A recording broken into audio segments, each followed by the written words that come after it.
Here at Sermons on the Couch, we're going to do on the couch today.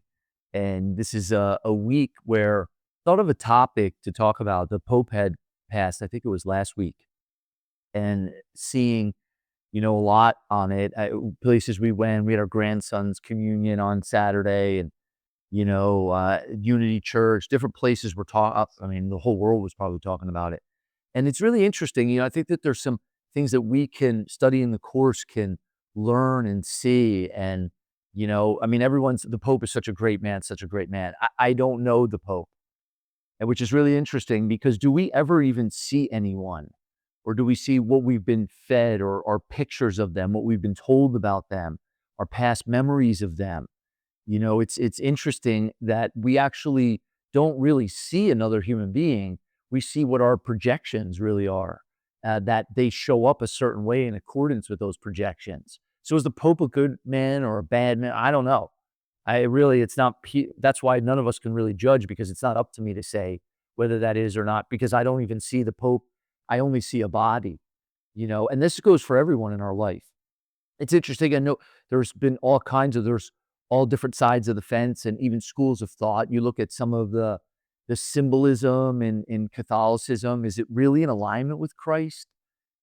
It's not, again, up for me to judge that. I see really interesting symbols, whether it's at Vatican City, and it brings a lot of this up around this conversation. And I think that, you think about from a Course in Miracles perspective, the church is never about the symbols. The church is any place that has an altar within it.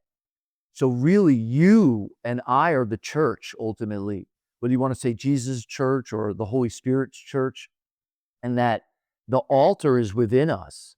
That's why no physical structure or any symbols could really give us the teaching of the Christ, because what Jesus was talking about, which is very interesting, because Jesus really had nothing in terms of the physical world, he wasn't, it wasn't, he was living hand to mouth in a lot of ways. People were taking care of him and the apostles, and they were traveling a lot.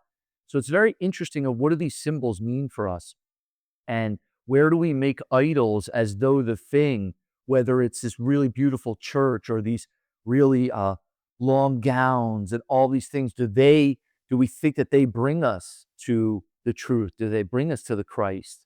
Or what Jesus was really teaching was something even subtler and deeper than that ultimately. Not that those things are necessarily bad, even in things like The Chosen, where they illustrate Judaism, and, they have the prayer ties and whatever reminds us of God ultimately in the end. The Holy Spirit can use any symbols, but where do we think that the symbol is the thing itself rather than go to the hidden altar within us? And it's only hidden by the ego's voice, by the ego's curriculum, by the ego's teaching. And ultimately, thinking of the Pope, I said I started with the Pope died. Actually, I want to propose here, and this is not my teaching, which makes it so easy, is that what Jesus really was teaching is about overcoming death. And I'm going to read something from the Course. That's really ultimately the message of the crucifixion and the resurrection, is that we don't die in the end. We're pure, free, eternal beings. That's the teaching of the Christ. And whether it's the Bible, whether it's Course in Miracles, the deeper you start to go into some of these teachings, you start to see that that's really ultimately, it doesn't take a lot to see that that's ultimately Jesus' teaching. Did the Pope transcend death in his own thoughts and his own mind? I have no idea. Again, that's why I'm not in a place ever to judge anyone. It's really ultimately between him and God, and you and God, and me and God. And if you want to say it from the Course, you and the Holy Spirit. And when we understand that this is really ultimately a game of transcending death, that's where we're headed. And this is in the Course, in the Manual for Teachers, What is Death? And in paragraph 6, it says, in quote, I think this is in the Bible, and the last to be overcome will be death. Of course, without the idea of death, there is no world. All dreams will end with this one. This is salvation's final goal, the end of all illusions. And in death are all illusions born. What can be born of death and still have life? But what is born of God and still can die? The inconsistencies, the compromises, and the rituals the world fosters in its vain attempts to cling to death, and yet to think that love is real, are mindless magic, ineffectual and meaningless. God is, and in him all created things must be eternal. So ultimately, I mean, really, my wife would say is whether it's the Pope or anyone knows the secret, because when we let go of the body, we really see ourselves as spirit, as eternal, never born, never dying spirit. It's a whole different perspective. Us right now are not ready for that conversation, right? We're ready for the conversation here, but we're not ready for the actual reality of that.